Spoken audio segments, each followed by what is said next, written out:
Welcome to Training Your Brain. You may be asking, why should we bother to train our brain? It's a great question. The answer is, on the one hand, it turns out that a relatively small set of mental traits predicts the quality of our life.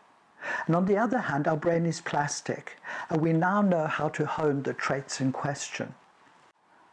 In the early 2000s, Stanford University psychologist Carol Dweck highlighted the difference between having a fixed mindset and a growth mindset. She suggested that with a fixed mindset, a person believes that qualities like talent and intelligence are innate and unchangeable, while a growth mindset will have us believe that we can develop these qualities, albeit perhaps with some effort and practice. Neuroscientists now very much support this idea of our brain being plastic. Indeed, they regularly refer to the concept of neuroplasticity, which is basically the brain's ability to create new neural pathways. Traditionally, neuroplasticity was only really associated with a child's brain while growing up, but more recent research shows that mature brains also continue to display malleability. What is more, scientists have found that growth occurs at every stage of life. For us, the implications of this are enormous. Each of us gets caught up in behaviors that don't serve us well. These may take the form of procrastinating ahead of work deadlines, diets that go wrong, too many drinks of an evening affecting the next day's performance, binge eating and the like. And without reason, we may even pick an unnecessary fight with a loved one. Taken individually, each of these behaviors may seem innocuous enough. But when left unchecked, the psychological mechanisms that underpin them can lead us to a dark place. For example, procrastinating can prevent us from pursuing our life dreams. Additional drinks can turn into substance dependency.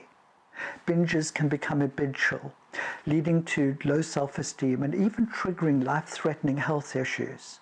And picking fights with our nearest and dearest can, in time, morph into a way of us avoiding the sort of intimacy we deeply crave. Fortunately, science provides a way for us to do better in life. Indeed, it can be life-changing to realize that a relatively small set of skills predicts how our lives will unfold.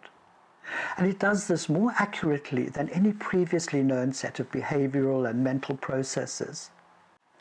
There's now a substantial body of evidence to show that the skills we are talking about help determine why some people thrive in the face of life's challenges and others don't. They explain why some of us enjoy positive feelings like gratitude, compassion, joy, and curiosity. And they predict who of us will develop mental health issues such as depression, chronic anxiety, or addictions. Also, they indicate how a person might perform across many other areas of life. For example, they suggest who will succeed in dieting and exercise, who will be effective at work, and who will enjoy healthy relationships. The skills in question provide us what renowned clinical psychologist Dr. Stephen C. Hayes describes as psychological flexibility. Psychological flexibility allows us to feel and think with openness, notice our experience in the present moment, and act according to our aspirations and values. Also, it's about actually facing up to life's inevitable difficulties, and doing so effectively, although perhaps sometimes counterintuitively. So my question to you is this: why would we not want to make every effort to train our brain? After all, most of us accept the necessity of training and exercising our body. And of course, our brain is very much part of our physiology. Would you like to find out more? Please join the movement by following the Training Your Brain blog or enrolling on one of our interactive and experiential Training Your Brain courses. You can expect life to be different.